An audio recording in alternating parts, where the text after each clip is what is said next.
મહારાજ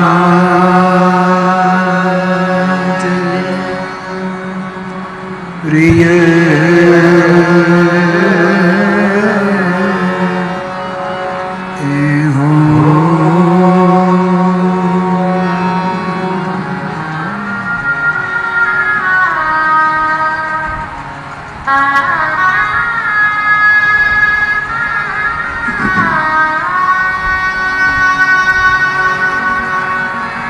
બાપ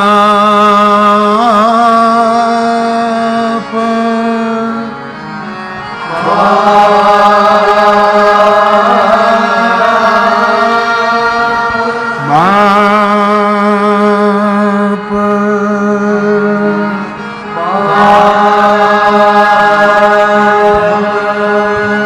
મારા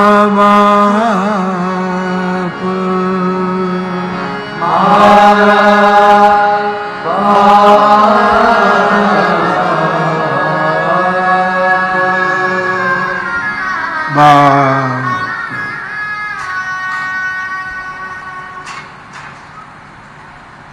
પાલિતાણાની ધર્મમય ભૂમિ, જ્યાં સાધના અને તપની અનેક ધારાઓ રહી છે, એવી તીર્થધામ પાલિતાણાની ભૂમિને પ્રણામ કરીને પૂજ્ય બાપુનો શિવ સંકલ્પ, એના આશ્રમમાં વિરાજિત જડેશ્વર મહાદેવને પ્રણામ કરીને બાપુના ગુરુ બ્રહ્મનિષ્ઠ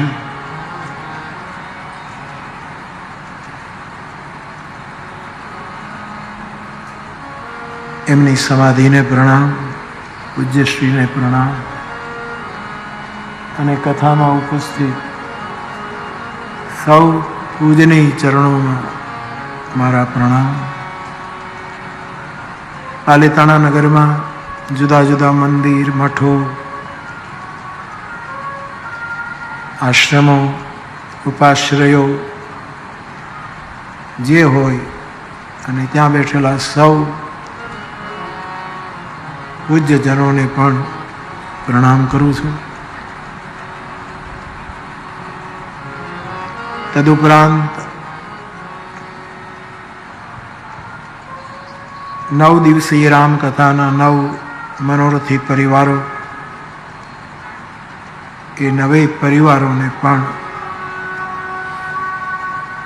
એમની વિતજા સેવા માટે મારી પ્રસન્નતા વ્યક્ત કરું છું. આપણા સમાજના વિવિધ ક્ષેત્રના આપણા આદરણીય વડીલો અને આપ સૌ મારા શ્રોતા ભાઈ બહેનો, સૌને વ્યાસપીઠ પરથી મારા પ્રણામ.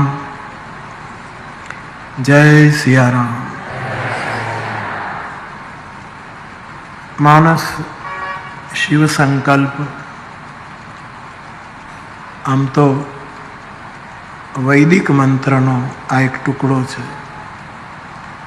તન્મય મનઃ શિવ સંકલ્પમસ્તુ,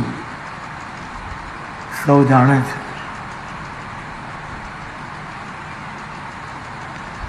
અહીં જે શબ્દ આવ્યો માનસમાં, શિવ સંકલ્પ કિન્હ મનમાય, શિવજીએ મનમાં સંકલ્પ કર્યો. એના 2 અર્થો થાય. એક તો શિવનો સંકલ્પ છે, શિવ સંકલ્પ, શિવનો સંકલ્પ.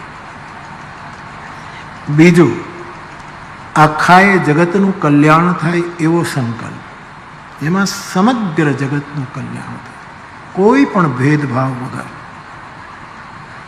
જેમ ભારતીય મનીષા કહેતી રહી કે સર્વે ભવંતુ સુખિનઃ, સર્વે સંતુ નિરામયા, સર્વે ભદ્રાણિ પશ્યંતુ. આ જે સંકલ્પ છે ભારતીય મનીષીઓનો, એટલે શિવ સંકલ્પ એટલે શિવજીએ કરેલો સંકલ્પ,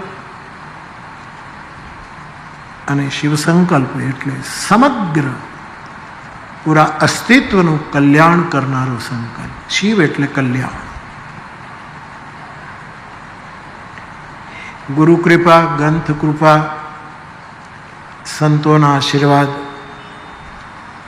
વિદ્વાનોની સંગતિ, આ બધાના પરિણામરૂપ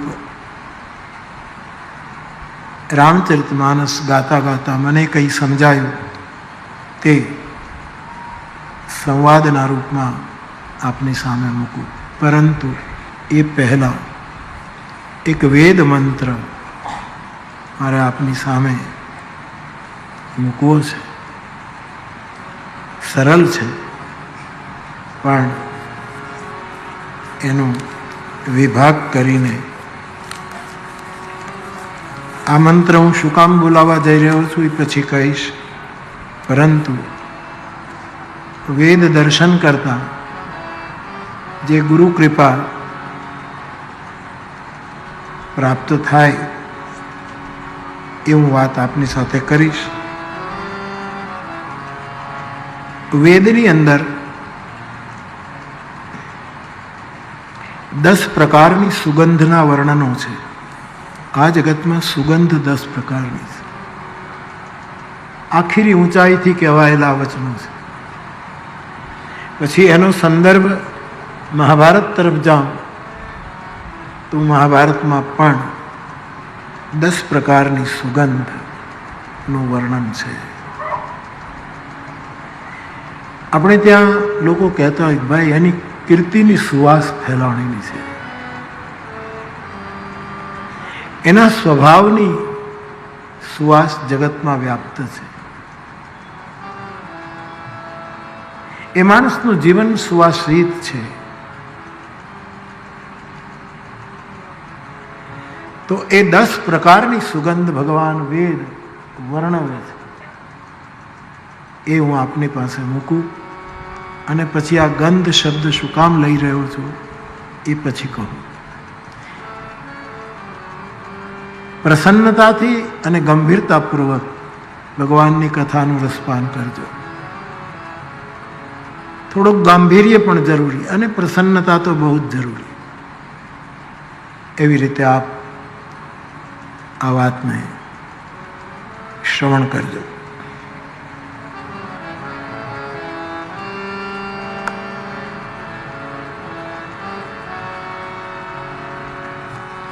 આ મંત્રના ઋષિ અથર્વા ઋષિ છે. અથર્વા ઋષિના મુખમાંથી આ ઋચા નીકળી છે. એક એક ટુકડો આપની સામે મૂકું. ગામડાના ભાઈ બહેનો પણ બોલી શકશે. કોઈ પણ રીતે શ્લોકને લોક સુધી પહોંચાડવું છે. એટલા માટે વ્યાસપીઠ જે રીતે પ્રેરણા કરે છે ગુરુ, એ રીતે નવા નવા પ્રયોગો કરી રહી છે કે લોક સુધી આ વાત પહોંચવી જોઈએ. વેદનો કોને અધિકાર કોને ન અધિકાર એમાં હવે બહુ પડવું નહીં. એ જે તે સમયમાં જરૂર હશે, પરંતુ શ્લોક લોક સુધી પહોંચવો જોઈએ.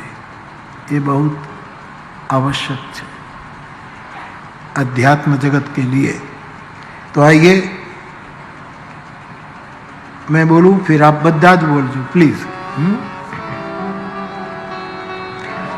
यस्ते गंधः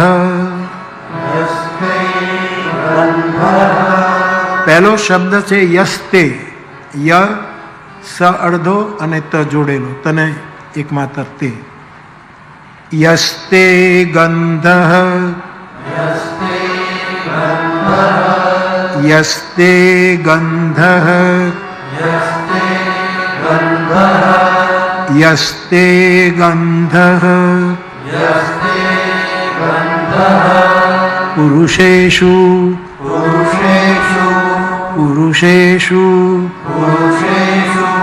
पुरुषेषु स्त्रीषु સ્ત્રીષુ સ્ત્રીષુ પુંસુ પુંસુ પુંસુ ભગો ભગો ભગો રુચિઃ રુચિઃ રુચિઃ યો યો યો અશ્વેષુ અશ્વેષુ વીરેષુ વીરેષુ યા યા મૃગેષુત મૃગેષુત હસ્તીષુ હસ્તીષુ કન્યાયામ કન્યાયામ વરચો વરચો યદ યદ ભૂમિ યદ ભૂમે ભૂમે તેનાસ્માં તેનાસ્માં અપિ સમ સૃજ માનો માનો દ્વિક્ષત દ્વિક્ષત કશ્ચન કશ્ચન અથર્વા ઋષિનો આ મંત્ર છે. યસ્તે ગંધઃ પુરુષેષુ સ્ત્રીષુ પુંસુ ભગો રુચિઃ યો અશ્વેષુ વીરેષુ યા મૃગેષુત હસ્તીષુ કન્યાયામ વર્ચો યદ ભૂમે તેનાસ્માં અપિ સમ સૃજ મા નો દ્વિક્ષત કશ્ચન. આ એક ઋચા છે. આપણે બધા જ જાણીએ છીએ કે પૃથ્વીનો ગુણ ગંધ છે, જેમ આકાશનો ગુણ શબ્દ છે, એમ પૃથ્વીનો જે ગુણ છે ગંધમયી પૃથ્વી છે. અથર્વા ઋષિ કહે છે કે આ જગતમાં 10 પ્રકારની સુગંધ છે. એક ગંધ પુરુષેષુ,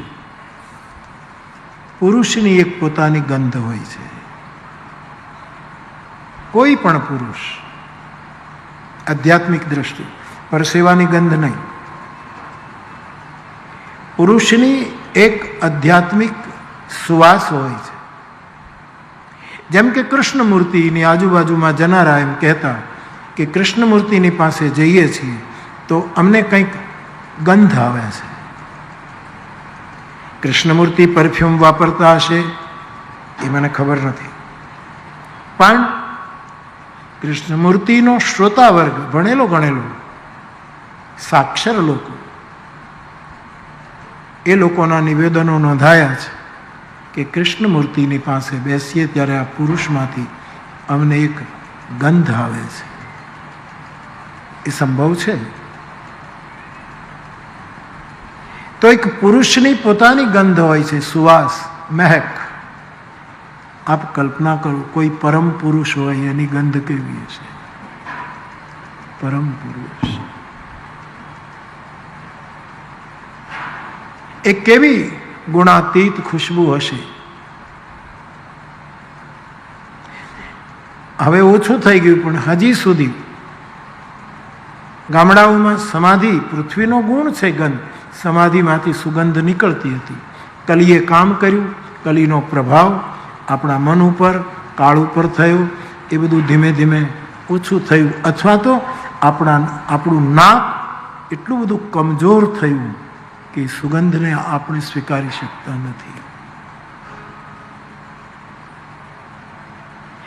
એક મકરંદી સુવાસ હોય છે બુદ્ધ પુરુષના શરીરમાં, એક સુંદર સુગંધ હોય, એક ખુશ્બુ હોય છે.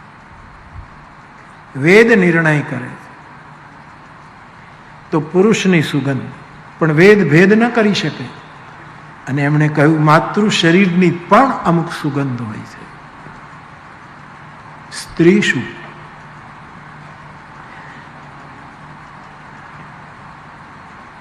મેં એવું સાંભળ્યું છે કે બાળકને એની માતાની સુગંધ આવે છે અને તેથી બાળક બાંખોડિયા ભરતું ભરતું એની મા તરફ વધારે જશે અને સુગંધ દ્વારા બાળક એની માતાને ઓળખે છે. માતાની એક સુગંધ છે, માતૃ શક્તિની સુગંધ છે. જગદંબાઓની પોતાની એક સુગંધ છે. સ્ત્રી શું એટલે સામાન્ય નારી પણ અને પરાંબાઓ પણ. ભગવાન વેદ કહે છે એની એક વિશેષ ખુશ્બુ હોય છે.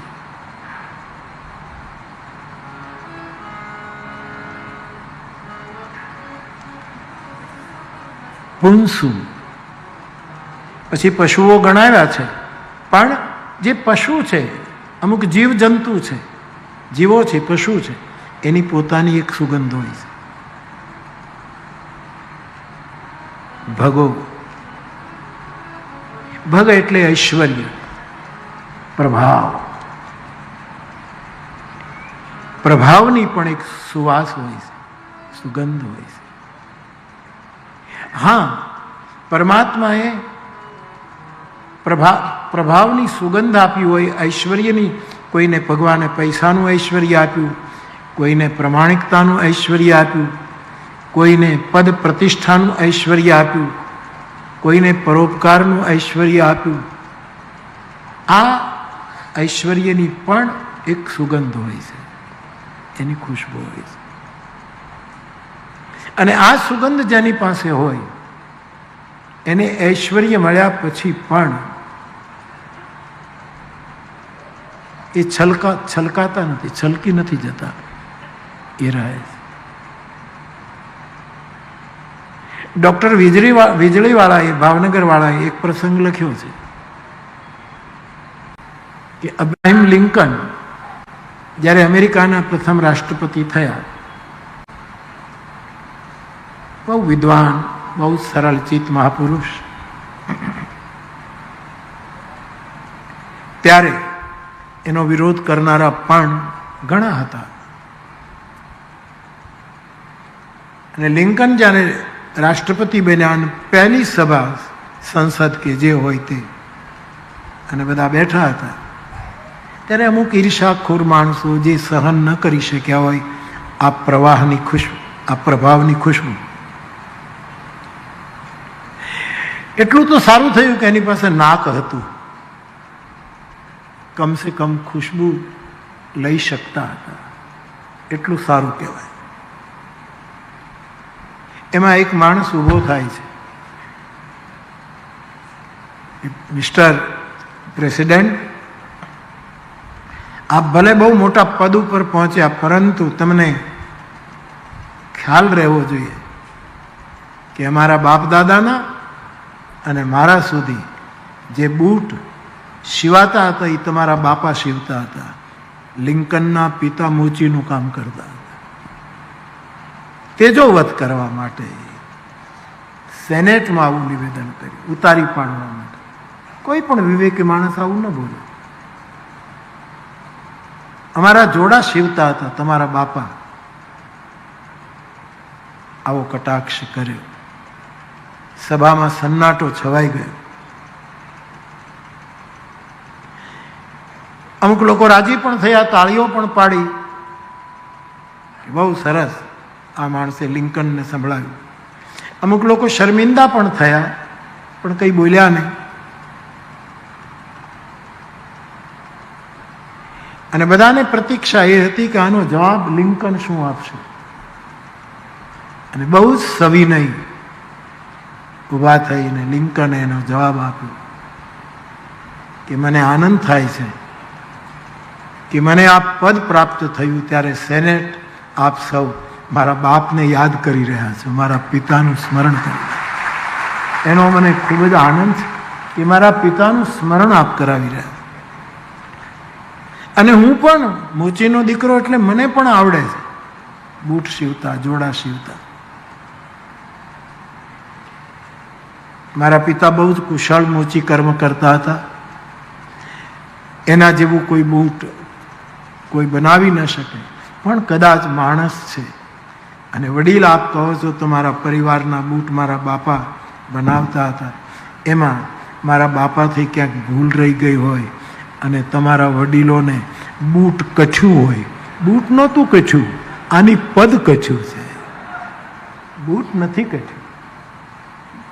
આ પદ કચ્છું છે કે આ માણસ મોચીનો દીકરો આટલી પદવી કેમ પ્રાપ્ત કરે.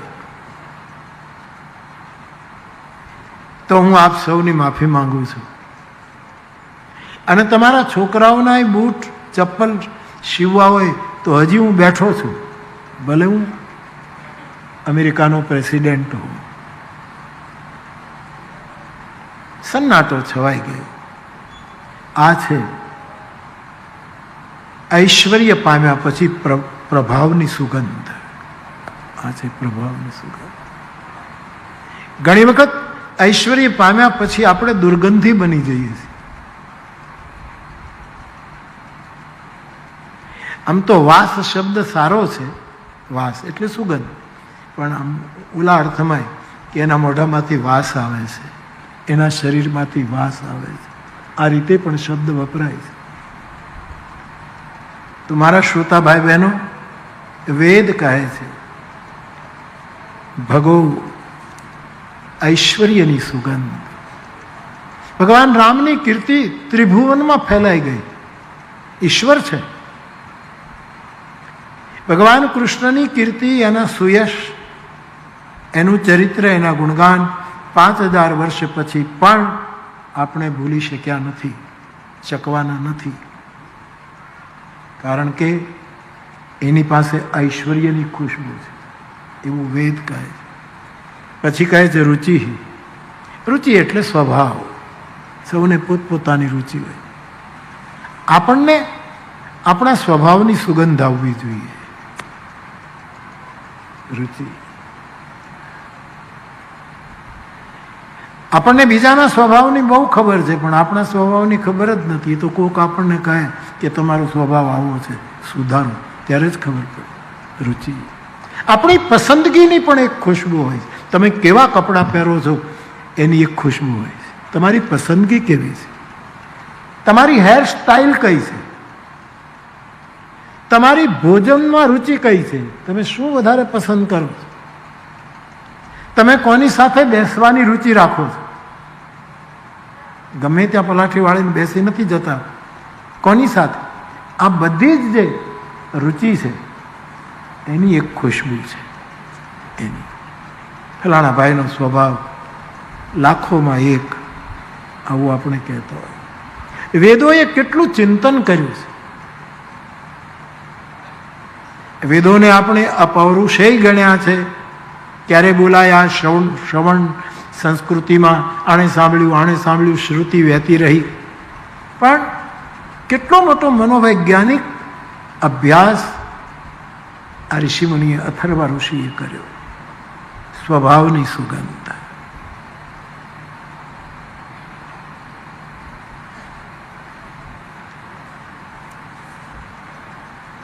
યો અશ્વેશુ. વેદ કહે, અહીંયા માનવીની શ્રેષ્ઠ માણસોની વંદના કરી, પણ ઋષિની દ્રષ્ટિમાંથી પશુ પણ અવગણાયા નથી. તમામમાં બ્રહ્મનું દર્શન કરવાની જે ઋષિઓની શ્રુતિ છે એ એના જીવનમાં ચરિતાર્થ. એમ કહે છે કે અશ્વેશુ, ઘોડાની આપની સુગંધ છે. જે ઘોડા પાળતા હશે, આમાં દરબારો જે બેઠા હશે, ક્ષત્રિયો જે હશે, ઘોડાઓ પાળતા, એ બધાને ઘોડાની એક મહેક હોય છે સાહેબ. એ બીજા બધા જ પ્રાણી કરતા એની સુગંધ બિલક પડે છે. અને જાતવાન ઘોડું છે, એ ઘોડાના મરમીઓ એની સુગંધ પછી નક્કી કરે કે આ જાતવાન છે કે કુલ તારડના કોઈ કેળા પકડે કાગડા. ભગત બાપુએ લખવું પડ્યું. તેજણ તગડી હોય તો ફરકીને પાછી ફરે.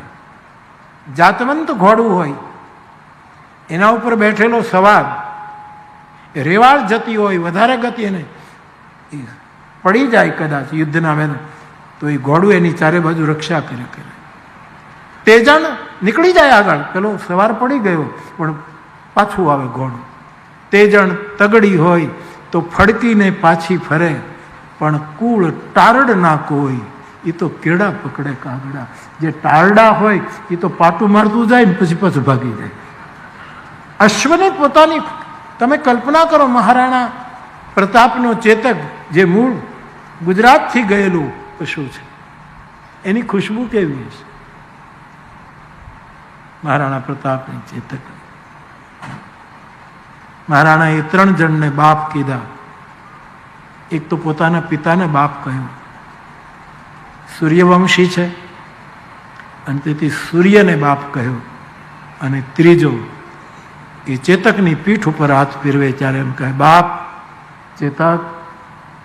એની એક ખુશ્બુ છે સાહેબ. અહીં અશ્વેશુમાં બધા જ પશુ લગભગ આવી જાય. ગાય માતાની સુગંધ તમે લો, તમે ગાય માતાની સુગંધ લો. અમારું સણોસરું લોકભારતી તો હવે પ્રયોગ કરી રહ્યું છે કે ગોશાળા કરતા ગોબરશાળા તમે સ્થાપો, ગોબરશાળા તૈયાર કરો. કારણ કે ગોબરની, મહાભારતમાં ગોબરની સુગંધનું વર્ણન છે. ગોબરની એક પોતાની ખુશ્બુ છે, ગાયનું ગોબર.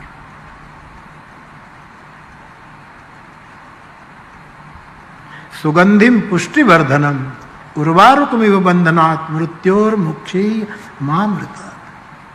એક સુગંધી, એક ખુશ્બુ પ્રગટ થાય છે.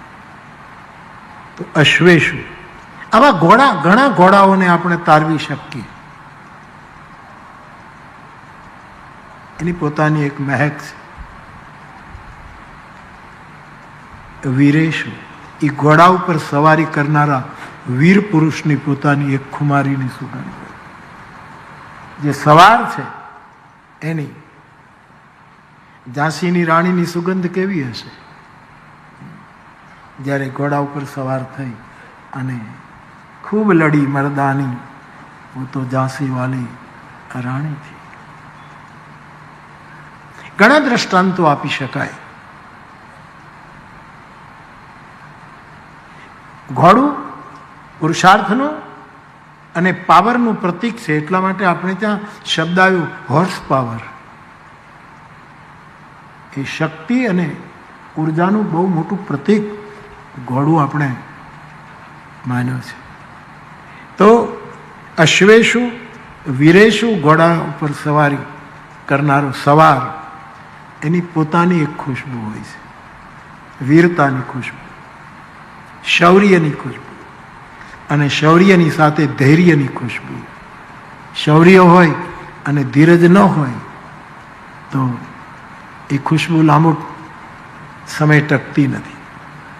તો અશ્વેશુ વીરેશુ યા મૃગેશુત, હરણની નાભીમાં સુગંધ છે. વેદનો ઋષિ ક્યાં જઈ રહ્યો છે? કસ્તુરી કુંડલ વસે, મૃગ ઢૂંઢે વનમાય. કબીર સાહેબ પણ કસ્તુરી મૃગની ચર્ચા કરે છે. મને હંમેશા આ કસ્તુરી મૃગની વાત આવે એટલે મને ઊંધું તો નથી સમજાતું. ઊંધું શું કામ સમજાય? આપણે ક્યાં કોઈનું બગાડ્યું છે કે ઊંધું સમજાય? પણ મારી રીતે મને એવું સૂઝે કે મૃગના નાભીમાં કસ્તુરીનો ગોટો હોય છે, ત્યાં બહુ જ ખુશ્બુ છે. એ પોતાની નાભીમાં જ છે કસ્તુરીનો ગોટો, પરંતુ મૃગને ખબર નથી. એટલે આ ખુશ્બુ ક્યાંથી આવે છે એમ ચારે બાજુ એ ગોતે છે. ઘણી વસ્તુ આપણી પાસે જે વસ્તુ છે એનો આપણને ખ્યાલ નથી આવતો. હું રમૂજમાં એક વાત કયા કરતું કે એક શેઠ હરિદ્વારની યાત્રાએ જતા હતા અને રેલવે સ્ટેશને ટિકિટ લેવા માટે લાઈનમાં હતા. એની પાછળ એક ચોર ગયો. એણે જોયું પહેલાનો સમય, કે લોકો રૂપિયા વાહળી બાંધતા, કેડી ઉપર વાહળી રાખી અને રૂપિયા, એ વખતનો સમય કે રૂપિયા રાખે. પેલા શેઠે વાંસળીમાંથી રૂપિયા કાઢી ટીકી, પેલા ચોરે જોયું કે આની પાસે પૈસા છે. એને કાંઈ હરિદ્વાર નહોતું જોવું, પણ આ શેઠ જાય છે અને આની સાથે હું જોડાઈ જાઉં અને રાત્રિ આ પૈસા ચોરી લઉં. એટલે શેઠ તો સમજદાર હતો, એટલે સમજી ગયો કે આ ભાઈ યાત્રી નથી. પૂછ્યું કે આપ પણ હરિદ્વાર આવો છો? હા શેઠજી, હરિદ્વાર બહુ ઈચ્છા હતી. હરિદ્વાર ટ્રેનમાં બેઠા, હરિદ્વાર પહોંચ્યા, હરકી પેઢી ઉપર સ્નાન કર્યું. શેઠ એક જ રૂમમાં 2 જણા ઉતર્યા અને બધા પૈસા શેઠ જ આપે. રૂમના, ચાય પાણીના, નાસ્તાના, રિક્ષાના, બધા પૈસા શેઠ જ. ઓલો ચોર કંઈ આપે જ નહીં, બધા પૈસા આજ ચૂકવે. રાત પડી, ચોરને એમ કે હવે પૈસા તો આ રૂમમાં જ છે, લઈને નીકળી જાઓ. એ 12-1 વાગે ચોર ઊભો થાય છે અને પૈસા ગોતે છે, પણ પૈસા જડે નહીં. બધો જ ખેલ, જલ મેં કુંભ, કુંભ મેં જલ હે, બધું અંદર જ હતું, પરંતુ પૈસા મળે ને. પેલો ચોર કહે હું આની પાછળ પાછળ, મને બધી જ ખબર છે, એના પૈસા ક્યાં ગયા? બહુ થાકી ગયા. કોઈ વાંધો નહીં, કાલે જોઈશું. સવાર પડે, 2 ઉઠ્યા અને પેલો કંઈક કોગળા બોગળા કરવા ગયો એટલે શેઠે પૈસાની કોથળી કાઢી અને પેલા ભાઈને કહ્યું કે લો ચા પાણી લઈ આવો. પેલો કહે કે હું કોગળા કરવા ગયો ને પૈસા આણે કાઢ્યા, તો આ બધો મામલો તો રૂમનો જ છે, પણ આ રૂપિયા ગયા ક્યાં? છે તો અહીંયા જ. ખેર, બીજા દિવસે યાત્રા કરી, બધું જ પૈસા શેઠ જ ચૂકવે, કારણ કે ઓળખી ગયેલા કે આ સાહેબ ચોરી કરવા આવ્યો. 3 રાત સુધી આમણે મહેનત કરી, પણ રાત્રે પૈસા ગાયબ. સવાર પડે એટલે પેલો કાઢે અને કહે કે લો ચાય લઈ આવો, આ કરો તે કરો. ચોથે દિવસે ચોરે આ શેઠના પગ પકડ્યા કે મને દીક્ષા આપો. કેમ? કે હું ચોર છું, મારા બાપાએ ચોર હતા અને દીકરાને તૈયાર કરું છું, પણ હું થાકી ગયો કે 3 દિવસથી હું થોડોક બહાર જાઉં એટલે તમે રૂપિયા ગણો છો ને રાત્રિએ 2-3 કલાક સુધી હું ગોતું, ક્યાંય રૂપિયા મળતા નથી, આ તમે નાખો છો ક્યાં? ત્યારે શેઠે એમ કહ્યું કે તું જ્યારે ચાય લેવા જાય, નાસ્તો લેવા જાય, ત્યારે હું આ રૂપિયા તારા ઓશિકાની નીચે મૂકી દઉં છું અને તું કબાટ ખોલે, મારો કોટ ખોલે, આ બધી જ જગ્યાએ તું શોધે, પણ તારું ઓશિકું ઊંચું કરે તો સંપદા ત્યાં જ પડી છે. મૃગ ઢૂંઢે મન માય, આપણી સંપદા આપણી પાસે છે. તો મને એવું સમજાય કે કસ્તુરી મૃગ માટે એમ કહેવાય છે કે એના નાભીમાં જ એ તો છે જ, પણ એને ખબર નથી કે મારી નાભીમાં ખુશ્બુ, એટલે એ ચારે બાજુ બહુ દોડે કે આ ક્યાંથી ખુશ્બુ આવે છે, ક્યાંથી ખુશ્બુ આવે છે. આવું આપણે ત્યાં કહેવાય છે, એને સાચું છે. કબીર સાહેબ પણ જો એમાં સાક્ષી પૂરતા હોય તો પછી કોઈ તર્કને ત્યાં સ્થાન નથી રહેતું. પરંતુ મને એવું પણ સમજાય મારા માટે કે કસ્તુરી મૃગને એની નાભીમાં કસ્તુરીનો ગોટો છે અને એની સુગંધ છે, એને ખબર ન પડે એવું થોડુંક માનવું મને તકલીફ થાય છે, થોડીક તકલીફ થાય. તો પછી દોડે છે શું કામ? કે જેને પોતાની અંદર રહેલું પરમ સુગંધનો ખ્યાલ આવે એ પછી સુગંધ વહેંચવા માટે દોડે છે કે અહીંયા વહેંચું, અહીંયા વહેંચું, આ દિશામાં સુગંધ આપું, આ દિશામાં, આખી 10 દિશાઓને આનો ભદ્રા કર્તવો યંતુ વિશ્વત. જેને મળી ગયું છે એ વહેંચ્યા વગર રહી શકતું નથી. એટલે આ રીતે પણ મને એવો વિચાર આવે તો વેદ કહે છે મૃગેશુત, કસ્તુરી મૃગની, કસ્તુરીના ગોટાની સુગંધ, હસ્તી શું, હાથીની ખુશ્બુ. હાથીને જે મધ જરે એની એક વિશેષ સુગંધ હોય છે. અને પશુશાસ્ત્રો એવું કહે છે કે જ્યારે હાથીનો ખૂબ મધ જરે છે, ખૂબ મધ, એની ખુશ્બુ હાથણીને જ્યારે આવે છે, પછી એકબીજા સાથે વિહાર કરવા નીકળે છે. એ મધની સુગંધ છે એવું સાંભળ્યું છે. હસ્તી શું, કેટલો મોટો વિચાર.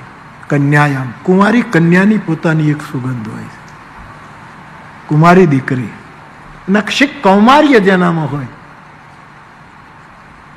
એ દીકરીની પોતાની એક ખુશ્બુ હોય. આખા ઘરને ખુશ્બુથી એ દીકરી ભરી દે, ખૂણે ખૂણો ભરી દે, કૌમાર્યની. અને અહીંયા લખ્યું નથી કારણ કે ઋષિને નહીં લાગ્યું હોય, પણ મારે કહેવું છે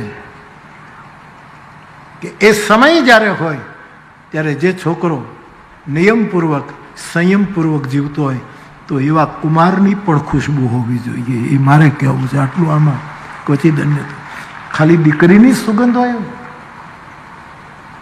હવે આ માણસોને કંઈ સૂંઘીને એડમિશન ન અપાય, નહીતર આધ્યાત્મિક વિદ્યાપીઠોમાં તો કુમાર અને દીકરીઓ આવે તો એની ખુશ્બુ તપાસીને પછી એડમિશન આપવું જોઈએ કે આની પાસે કૌમાર્યની સુગંધ છે, આની પાસે સંયમની સુગંધ છે. પહેલા કદાચ આવું હશે. બુદ્ધ ભગવાનના જીવનની એક વાત છે. એમાં એક સાધક, બધા સાધકો ગુરુ પાસે જાય છે અને ગુરુને પૂછે છે કે અમને દીક્ષા આપો. એટલે ગુરુએ એમ કહ્યું કે બુદ્ધના જે કલ્પસૂત્રો છે એ તમે 900 લોકો હતા દીક્ષા લેવા. કલ્પસૂત્ર જે છે, જૈનોમાં પણ કલ્પસૂત્ર આવ્યું. આપણી બધા જ ધારાઓમાં અમુક વસ્તુ બહુ જ કોમન છે. આપણે લડીએ છીએ શું કામ, એ જ મને નથી સમજાતું. આટલું બધું કોમન છે, આટલું બધું એક સરખું છે, છતાંય આપણે શું કામ વિવાદો ઊભા કરીએ છીએ સમજાતું નથી. તમે 900 જણા એ કલ્પસૂત્રોને કંઠસ્થ કરીને આવો, પછી હું દીક્ષાનું વિચારું. અને સાહેબ 3 દિવસમાં 900 કલ્પસૂત્રોને કંઠસ્થ કરીને આવ્યા. બધાને એમ કે હવે દીક્ષા આપી દેશે. ગુરુએ કહ્યું કે ધન્યવાદ, મેં કહ્યું એ પ્રમાણે તમે કંઠસ્થ કરી, પરંતુ આમાંથી આ કલ્પસૂત્ર ગોખેલા છે કે તમે એના અર્થો કરી શકો છો. એ અર્થો કરીને જેટલા આવે એને હું દીક્ષા આપીશ. એમાં સાહેબ 90 જ રહ્યા. 900 તો ખાલી પાઠ જ કરતા હતા, એને કોઈ ખબર નથી કે આ સૂત્રનો અર્થ શું થાય. 90 રહ્યા અને એને અર્થ પણ કર્યો. વળી ગુરુની પાસે આવ્યા, બૌદ્ધકાલીન વાત છે. વળી આવ્યા, કહ્યું કે અમે 90 જણાએ અર્થ પણ સમજો. એટલે ગુરુએ કહ્યું કે હજી અર્થો, તમે ધન્યવાદ, તમે આટલા નીકળ્યા, મને આનંદ થાય, પણ આ કલ્પસૂત્રોનો સ્વાદ તમે કેટલાય લીધો, એ કેટલા નીકળે છે. અને પછી એમાંથી 9 નીકળ્યા. જેને સ્વાદ, જેને માણ્યું. આપણી પાસે સૂત્રો છે, પાઠ કરી જઈએ છીએ, ઘણા અર્થો કરી જાય છે, અમે બેઠા બેઠા અર્થો કરીએ છીએ, પણ સ્વાદ કેટલાય લીધું. અને એમ કહે છે કે પછી અમુક લોકો તૈયાર થઈને આવ્યા કે અમે સ્વાદ લીધો છે, અમે મળ્યું એને માણ્યું છે, અમને જે ઉપલબ્ધ થયું છે એનો આનંદ અમે મહેસૂસ કર્યો છે. અને કહ્યું કે તો હવે મારી પાછળ આવો, દીક્ષા આપી દે. ગુરુ આગળ ચાલે છે, પહેલા એની પાછળ જાય છે, અને થોડા સમય પછી ગુરુ ખોવાઈ ગયો. ગુરુ દેખાતો જ નથી. જેમ ગોપીઓ કૃષ્ણને ગોતવા ભાગવતમાં નીકળે અને પગલાં જોયા પછી થાય છે કે અહીંયાથી ગયા હશે, અહીંથી ગયા, એમ ગુરુના પગલાં એણે જોયું. ગુરુ અદ્રશ્ય છે.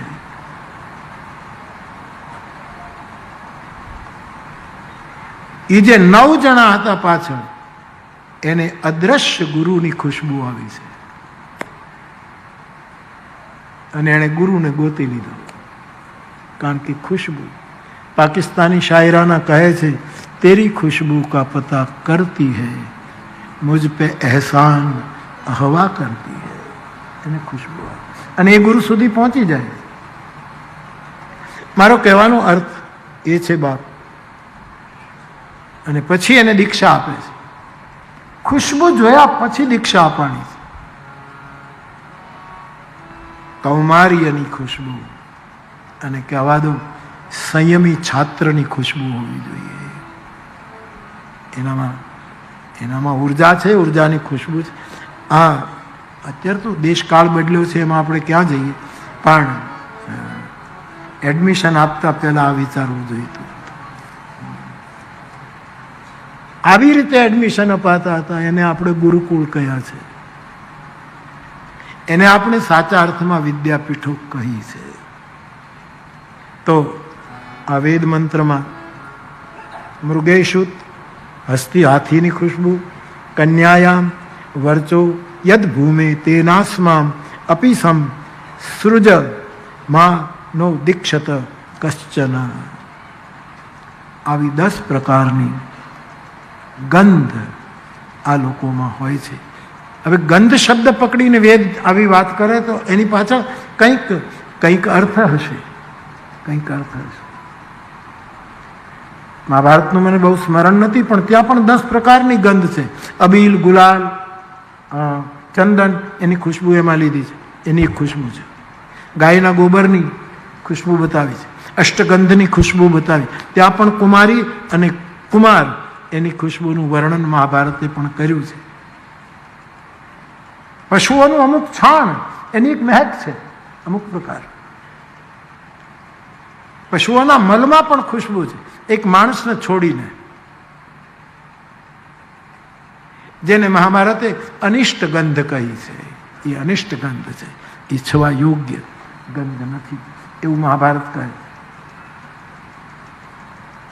પછી ગુગળ, આદિહાથી, ઇસ્લામ ધર્મ હોય તો લોબાન,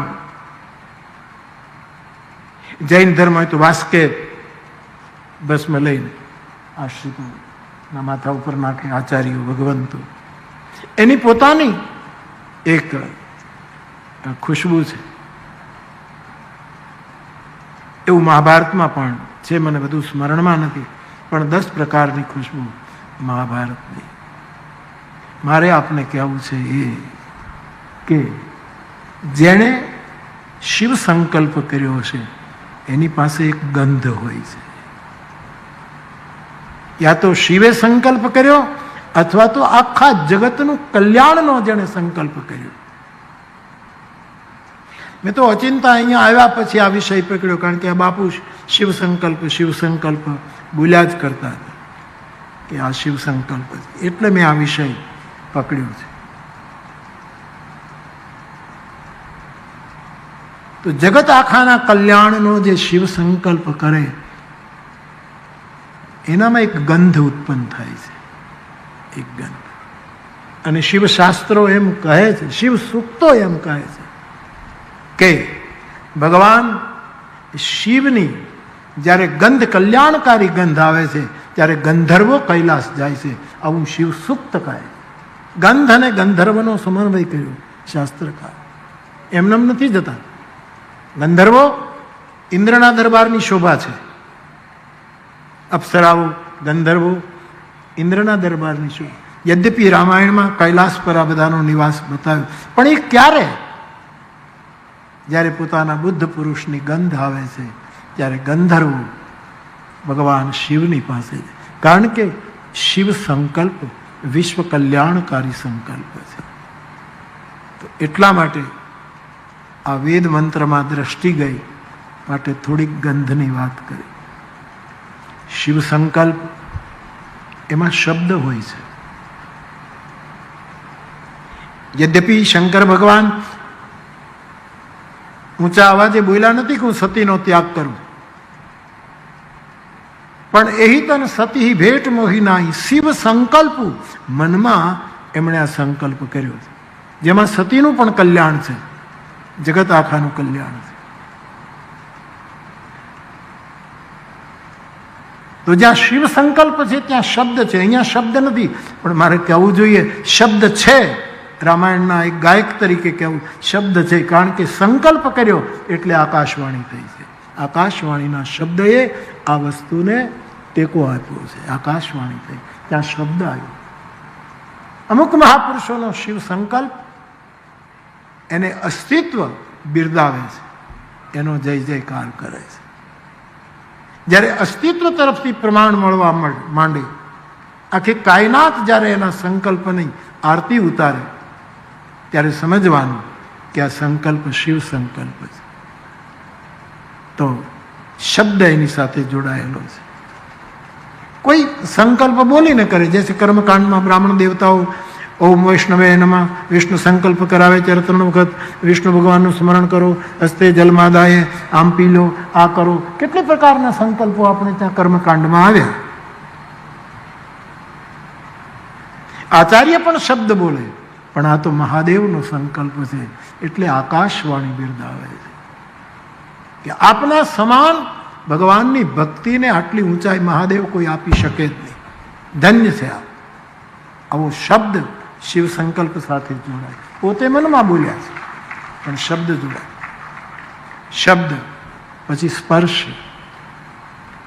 શિવ સંકલ્પ જ્યારે આપણને સ્પર્શ કરી જાય, આ બાપુનો શિવ સંકલ્પ, વધારે હું કંઈ ન કહું, પણ બાપુનો શિવ સંકલ્પ હશે એટલે બધાને સ્પર્શ કરી ગયો, એટલે આ બધા સેવા કરવા આવ્યા ને. નહીતર દોષી પરિવાર બધી સેવા કરવાનો હતો. મને ચિંતા હતી કે આ દોષી પરિવાર બંને સમાજે એકદમ સંવાદ કર્યો અને આપણે આ કથા પછી તમે કરજો, આ બાપુ કરીને. ત્યારે મને પોતાને ચિંતા હતી કે આ મહાત્મા, પણ એનો શિવ સંકલ્પ બધાને સ્પર્શી ગયો, બધાને સ્પર્શી ગયો. એટલે યજમાનો મળી ગયા બધા. અમારો બુધો ભાઈ મારી પાછળ, ક્યાં ગયો બુધો? હા ઠીક, કાંઈ નહીં. એ પાછળ મને કે બાપુની મારે સેવા કરવી છે, બાપુ રસોડામાં સેવા કરું, આમ કરું, તેમ કરું. હું કીધું બાપુને પૂછી લો શું છે, ક્યાં છે. બુધા તું આવ ને અહીંયા બે. શિક્ષક હાજરી પુરાવે ત્યારે હાજર રહેવું જોઈએ સાહેબ. હા, કહેતા હતા કે મારા બાપુની કંઈક સેવા અને કરી. કારણ કે સાધુનો શિવ સંકલ્પ સ્પર્શ કરે, અડે, આપણને ટચ કરે. અને એ સાધુના શિવ સંકલ્પ મને અડ્યો એટલે કથા કરવા આવ્યો. નહીં તો શરૂઆતમાં જે થોડું આમથી આમ હતું, એમાં તો મને થતું હતું કે આ કથા કરવા જાઉં કે ન જાઉં. પણ બંને સનાતન ધર્મએ અને જૈન ધર્મએ સંવાદ રચના કરી અને એવી સમજણથી આખું આયોજન થયું. કારણ કે બાપુનો આ સ્પર્શ, ગામડે ગામડે આમંત્રણ આપ્યું, આટલી સંખ્યામાં તમે આ શિવ સંકલ્પ સ્પર્શ કરે.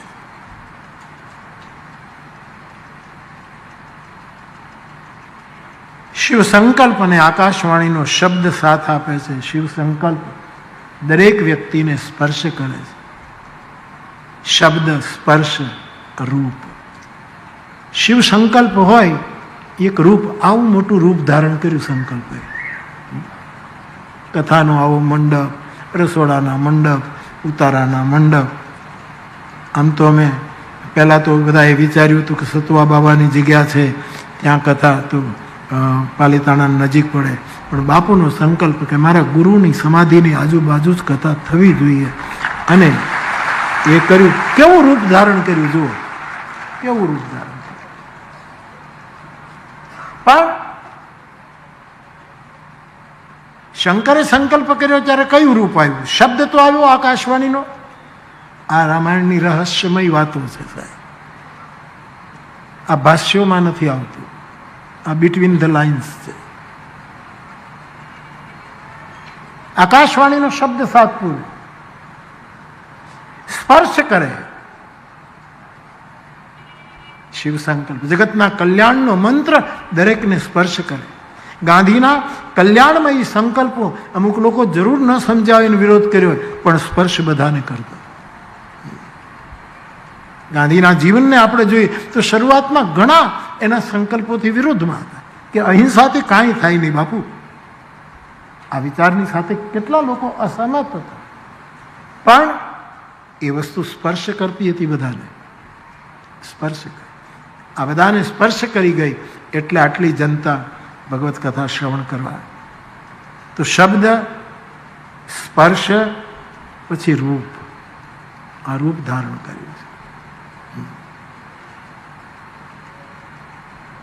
અરુણ દાદા અલંગમાં કથા કરતો હતો. બસમાં ગયો પોથી લઈને વર્ષો પહેલા, અને મનુ દાદા કથા સાંભળવા માટે એ ત્યાં મણાર ગયા અને એને ખબર પડી એ બધે. ત્યારે કેવા મંડપો હતા સાહેબ, કેવું રૂપ હતું. લાકડાના થાંભલા હોય, ઉપર ગામડાના કપડાં લઈને બાંધ્યું હોય, કાંઈ ઠેકાણું ન હોય, એવું પણ એક રૂપ હતું. અને આજે આ શિવ સંકલ્પ પ્રમાણે કેવું રૂપ કથાઓ ધારણ કરી રહી છે. એક નવું રૂપ સમાજની સામે આવ્યું. આટલા માણસો કોઈ દિવસ કથામાં હોય જ નહીં સાહેબ, અને હોય તો હોઈ ગયા હોય, પણ અહીંયા તો બધું સારું છે.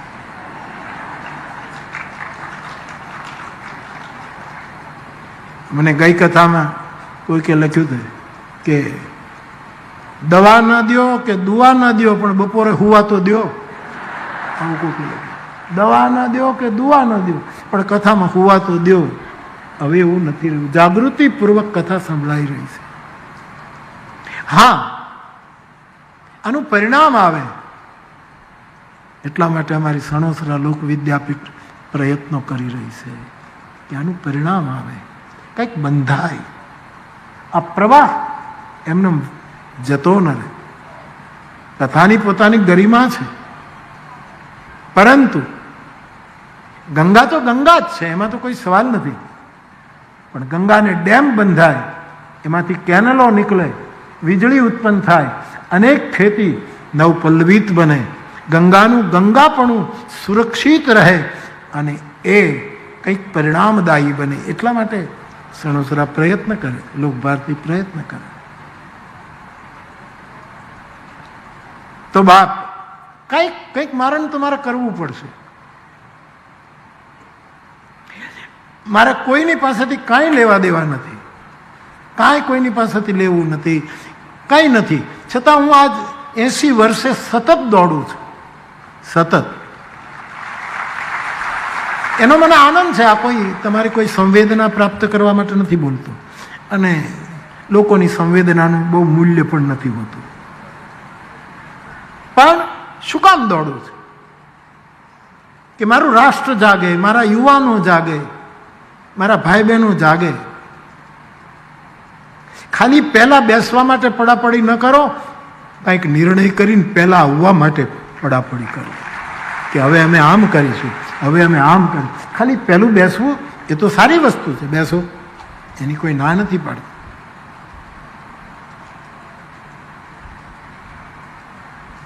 તો એક રૂપ બદલાયું કથાનું. ગામડાઓમાં કથા થતી હતી સાહેબ, છેલ્લે દિવસે 84 થાય, એના પહેલા જમણવાર હોય જ નહીં. છેલ્લે દિવસે સાધુ બ્રાહ્મણની 84 હોય, હજારો લોકો પ્રસાદ લે. તમને પણ વિનંતી કરું કે કથામાં આવો, કથા તો સાંભળજો જ, પરંતુ પ્રસાદ જરૂર લેજો. સવાર, બપોર, સાંજ પ્રસાદ. ઘણા લોકો આ વસ્તુની પણ આલોચના કરે છે કે બધાને જમાડવા ન જોઈએ અને આ બધું લોકો જમવા માટે જ આવે. એવું નથી, એવું નથી. પણ ગીતાએ કહ્યું છે વિધિ વગરનો યજ્ઞ, દક્ષિણા વગરનો યજ્ઞ, અન્ન વગરનો યજ્ઞ અને મંત્ર વગરનો યજ્ઞ એ યજ્ઞ કહેવાતો નથી, એવું ગીતાનું સૂત્ર છે. એટલે જ્યાં ભગવત કથાનો પ્રેમ યજ્ઞ અથવા તો જ્ઞાન યજ્ઞ હોય ત્યાં મંત્રો હોવા જોઈએ. એટલે ક્યારેક વેદ મંત્ર, ક્યારેક ચોપાઈઓ, ક્યારેક કોઈ પણ મંત્ર. ત્યાં દક્ષિણા હોવી જોઈએ. સાધુ સંતોનું સન્માન બાપુએ કર્યું. એક પ્રકારનો વિધિ હોવો જોઈએ અને અન્ન પ્રસાદનું વિતરણ થવું જોઈએ. આખું રૂપ બદલાયું છે સાહેબ, રૂપ બદલાયું. કારણ કે શિવ સંકલ્પ રૂપ પેદા કરે. પણ હવે શંકર ભગવાને શિવ સંકલ્પ કર્યો એટલે કયું રૂપ? અહીંયા આવું સ્થાનિક ભૌતિક રૂપ નહોતું બદલ્યું. શંકર સહજ સ્વરૂપ સંભાળા, ત્યાં આખું સ્વરૂપ બદલાયું છે. એ અર્થમાં માનસના આધારે શિવ સંકલ્પની સાથે જોડાયેલી વાત. જ્યારે શિવ સંકલ્પ થાય છે ત્યારે માણસને સ્વરૂપ બોધ થવા માંડે અને એને ક્યારે પતંજલિના બધા જ સ્ટેપો ઓળંગીને સમાધિમાં જતા રહે એ ખબર ન પડે. શંકર સહજ સ્વરૂપ સંભારા, લાગી સમાધિ અખંડ રસ. શબ્દ સ્પર્શ રૂપ અને રસ, જેનો શિવ સંકલ્પ હશે જગતના, એ માણસ રસિક હશે. એમાં આપ મને તમને બધાને રસ પડશે, અરુચિ નહીં આવે, રસમય હશે. ભગવાન કૃષ્ણ જગત કલ્યાણ માટે અવતાર લે છે, બધાને રસ પડ્યો કૃષ્ણમાં. ભગવાન રામ જગત કલ્યાણ માટે આવ્યા, બધાને રસ પડ્યો. શિવ સંકલ્પ રસ નિર્માણ કરે છે. કથાનો એક સ્વાદ, એક રસ, કથાને રસ કહ્યું છે. ધન્યાસ્તે કૃતિ ન પિબંતુ સતતમ શ્રી રામ નામામૃતમ, અથવા તો ભાગવતની ગોપી કહે છે તવ કથામૃતમ. એક રસ ઉત્પન્ન થાય. રસ ન હોય તો તમે ન બેસો, સીધી વાત છે. રસ ઉત્પન્ન થાય. અને કથામાં રસ ન ઉત્પન્ન થાય તો શેરડીનો રસ તો મળે છે. હું કાલે નીકળ્યો ત્યારે મેં જોયું કે શેરડીના રસના હંસા છે, આ બધું છે. ક્યાંક શરબત પીવાતું હોય એ રસ. કથા શિવ સંકલ્પ માણસ બધાને રસિક કરી દે, નિરસ ન કરે. મોઢા બગાડીને તમે કથા સાંભળો એવા શ્રોતાની મને જરૂર નથી. રસપૂર્વક તમે કથા સાંભળો, રસપૂર્વક કથા, જેટલું સમજાય એટલું. શિવ સંકલ્પ વાળો માણસ સમાજમાં રસની સૃષ્ટિ કરી શકે. અને રસ એ પરમાત્મા છે. રસો વૈસા, શ્રુતિ કહે છે એ રસરૂપ છે. તો શબ્દ સ્પર્શ રૂપ રસ અને ગંધ. ગંધ માટે મેં વેદનો આશ્રય લીધો કે જેનો શિવ સંકલ્પ હશે એની ગંધ ગંધર્વોને આવશે. અને ગંધર્વો મહાદેવના કૈલાસ ઉપર પછી ગાયન કરતા હશે. કેટલો સુંદર શબ્દ પ્રયોગ સૂક્ત કરે. ગંધર્વ અને ગંધ, ગંધર્વ અને ગંધ, આનો શબ્દ સંયોગ કરે. એવું તન્મય મન શિવ સંકલ્પ મસ્તુ. આ શિવ સંકલ્પ શબ્દ બ્રહ્મને લઈને કેન્દ્રમાં આ વિચારને રાખીને આપણે રામકથાનું ગાયન કરી રહ્યા છીએ. ત્યારે એક બે બીજી વાતો જે આવી છે કહી દઉં. બાપુ પ્રણામ, જય સિયારામ, જી નામ, જય ગુરુદેવ. બાપુ એક સમસ્યા છે. બાપુ અમને આ પંક્તિ શું છે, કૃપા કરીને આ પંક્તિનો પ્રકાશ પાડજો. ગગનમાં થઈ ગર્જના અને દિલમાં પડ્યો ધ્રાસકો. આ મારે સમજાવવાનું. ગગનમાં થઈ ગર્જના એ શુકલ દાદા તમે થોડું સંભાળી લો ને દાદા, તો મારે ઓછું. આ દાદો જવાબ આપી શકે. ગગનમાં થઈ ગર્જના અને દિલમાં પડ્યો ધ્રાસકો. હરણ હરાઈ અને હરણ હરાયો અને જોગી મરાયો. બોલો, હરણ હરાયો અને જોગી મરાયો. આનો હેતુ શું છે બાપુ? ખાંભળી નાની કચ્છ ભુજ. જય સિયારામ. હવે આમાં કયું હરણ, કયો જોગી, મને આમાં કાંઈ હુજકો પડતો નથી. જેણે ચિઠ્ઠી લખી હોય, હું દલિત વણકર છું, તમે વણકર છો, ક્યાંક આટાપાટા તાર લગાડીને મને સમજાવજો. બાકી તો આ દાદો સમજાવ થાય. બાકી આપણે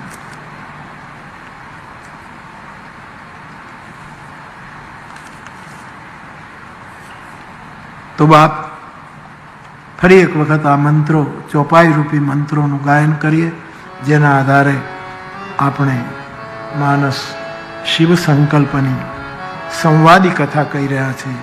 ફરી એક વખત